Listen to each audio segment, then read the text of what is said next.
I have always been a very enthusiastic hiker throughout my life, chasing the peaks of the mountains and finding solace in the depths of valleys. It was a summer morning when my friend Alex and I decided to hike the nearby mountain. Despite the notorious reputation of that place, we decided to hike the mountain. We dismissed the words of the locales as mere superstitions. With our backpacks slanging on our shoulders, we set off into the thick woods, eager to uncover the beauty of the mountains. The first few hours were very peaceful. The sun was shining brightly, illuminating the beauty of the forest. But as the dusk set in, the atmosphere started to become dismal and gloomy. There was a strange energy in the air. The soothing chirping of the birds was now replaced by disturbing silence.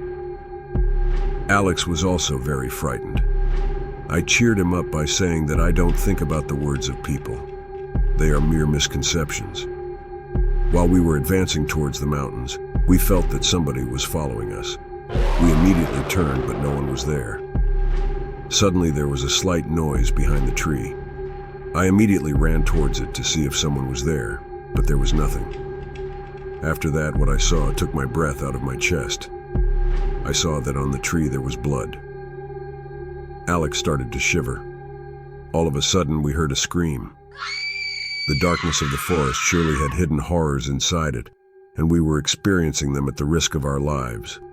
We tried to look where that scream came, but we found nothing. We also lost track, and now we were in the middle of nowhere.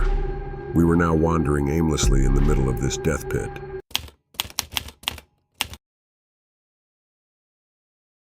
After the recent incident, we started to look for a safe place so that we could spend the night there. Unfortunately, it started to rain heavily.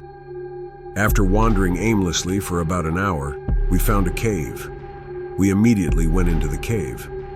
Alex was now relaxed that now we had a shelter. But who knew that the deadly horrors of the night were following us? As we explored the cave, we noticed something very odd. The echoes of the cave didn't match our movements and voices. It felt that the cave had a voice of its own. The words we were speaking were mixed with some strange whispers, as if someone else was there. Our hearts pounded faster as we descended further into the depths of the cave. At one corner of the cave, we saw strange pictures and writings on the wall. Our pulse raised as we realized that they were the depictions of previous visitors to the cave. The echoes now seemed to be changed into ominous growling. Suddenly, I heard Alex scream. I ran towards Alex, and what I saw shook my body from head to toe. I saw the bones of dead people. It seemed that they were visitors like us who came here and never came back. Alex said that the people were right. This place is cursed. We should have listened to them. But it was too late now. We ran so that we could find the way from where we entered into the cave. After a few minutes, we found the opening of the cave. Alex roared with joy. It was like we found an exit towards life.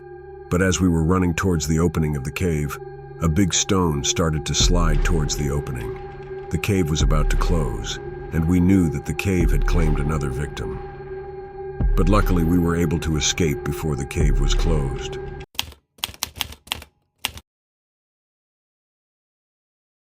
After escaping that death pit, we took a sigh of relief. But still it was nighttime, and we were in the middle of the forest. Although the rain had stopped, we had to be in a safe place. We decided to set up a fire because the darkness of the forest was consuming us. Alex gathered some sticks, and we set up the fire. We cooked our dinner on the same fire as we were starving. Everything was going all right, and we were now calm as there was little time left in the morning. While we were busy planning how to return in the morning, we saw something moving in the bushes.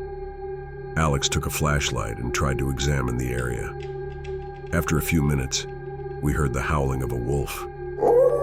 Alex said that the fire must have attracted the wolf. All of a sudden, we saw a fierce wolf running towards us. I immediately took my gun out and shot the wolf. I was glad that I had that gun, otherwise the wolf would have eaten us alive. We immediately put out the fire as it was attracting animals. We decided to climb up the nearby tree so that we might not get killed by animals. We spent the rest of the night shivering in the trees. That was the worst experience of our lives. After an hour or two, the sun came out. It was morning now, and some of the people of the nearby village had come for our help. We joined them, and after some time, we left that death pit. We apologized to the locals for not listening to their advice. We were lucky that we came out alive. But the incidents we experienced there will surely haunt us for the rest of our lives.